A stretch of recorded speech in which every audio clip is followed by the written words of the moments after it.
Are you ready to learn about virtual environments?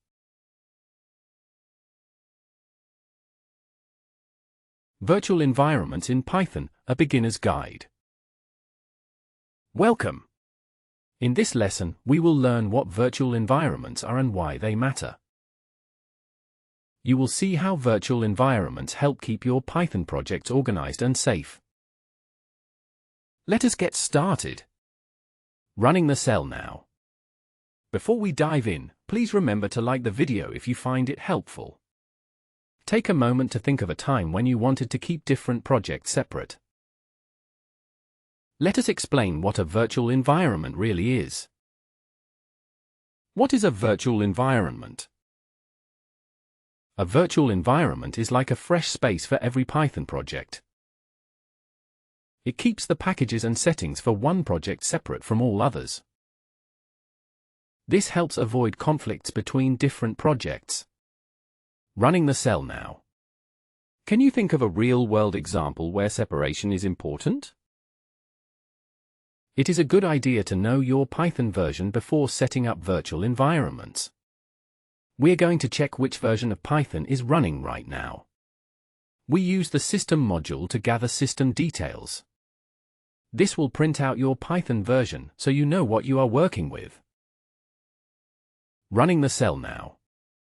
See if you can find your version in the output. Let us talk about why virtual environments are so useful. Why use virtual environments? Suppose you have two projects. One uses Flask version 1.1 and another uses Flask version 2.0. If both projects share the same settings, it can cause problems. A virtual environment makes sure each project works with the version it needs. Running the cell now. Let us make sure the tool we need is part of Python. If you use Python version 3.3 or newer, you already have the venv module. This comment is just a reminder for older Python versions. Here, we import the venv module to show it is available. We print a message to confirm that everything is ready. Running the cell now. Let us choose a name for our new virtual environment to keep things organized.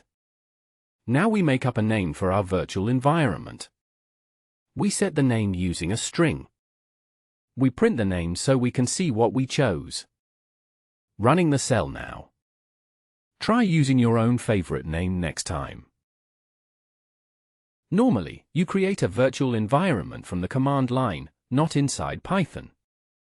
Although this code does not actually make the environment here, it tells you how to do it. We print out the command you would run in your terminal.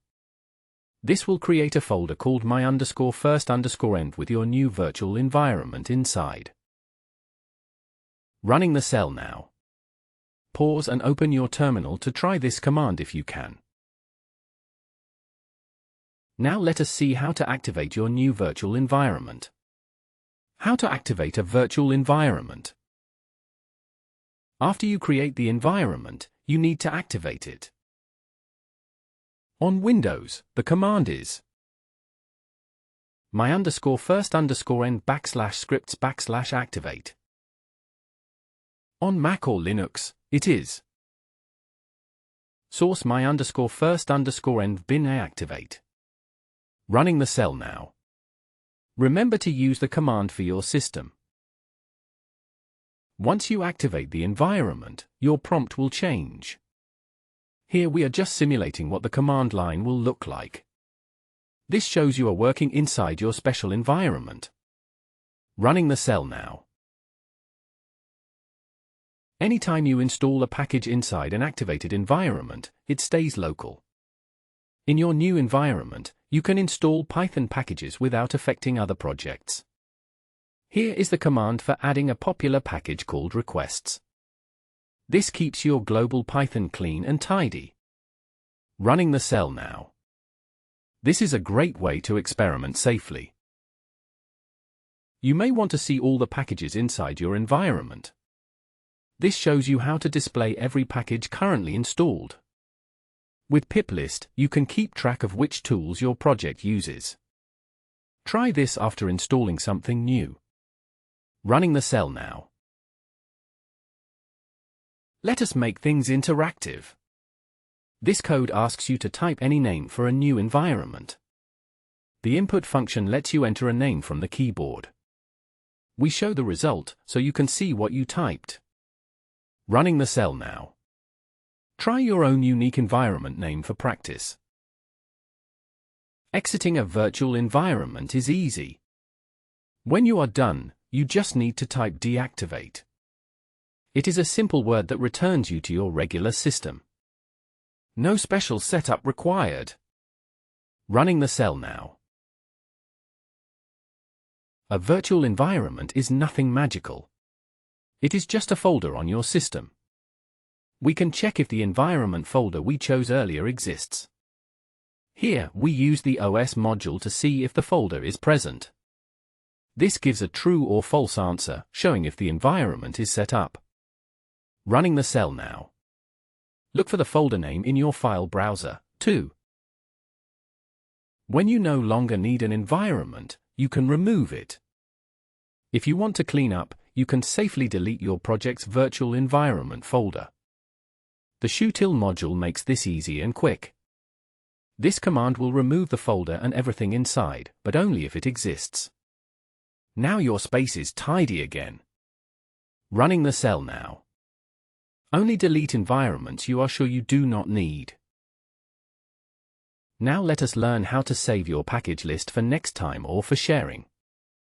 Using requirements.txt files. A requirements.txt file lists all the packages your project needs. You can install every package in the list with a single pip command.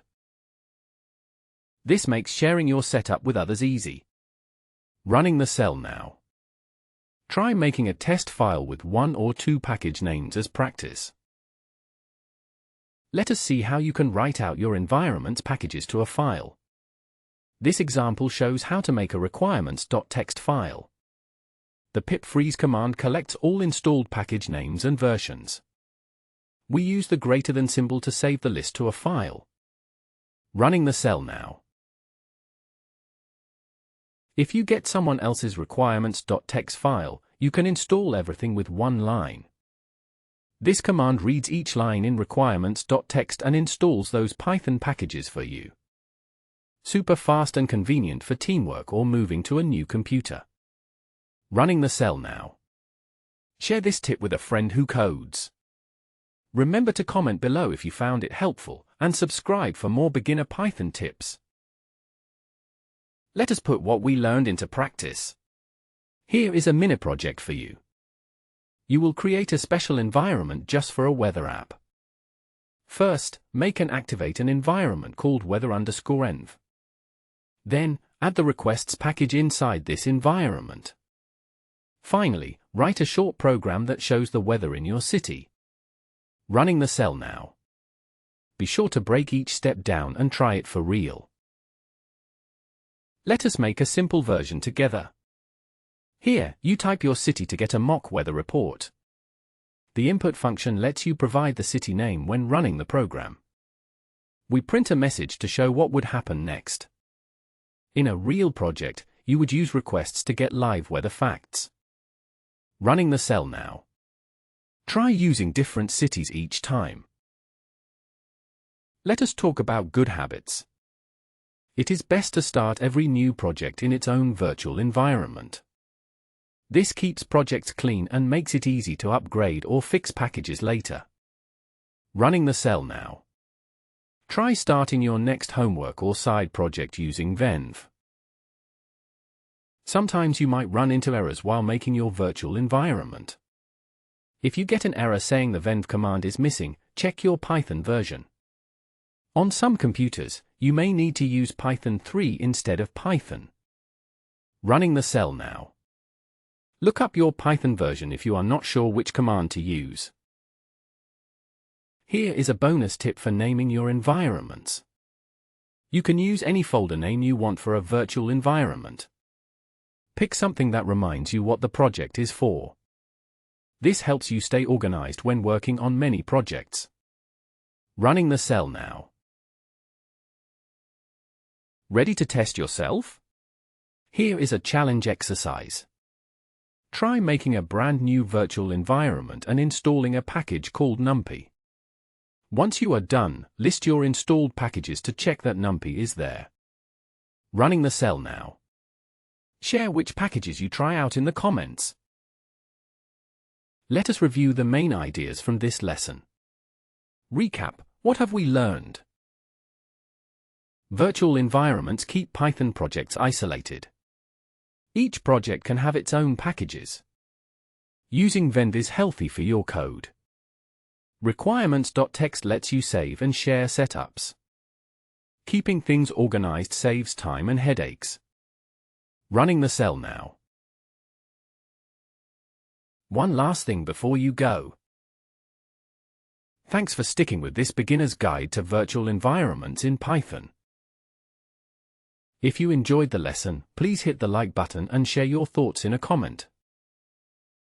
Subscribe for more easy Python lessons and share this video with a friend who is learning too. Happy coding! Running the cell now. See you in the next lesson.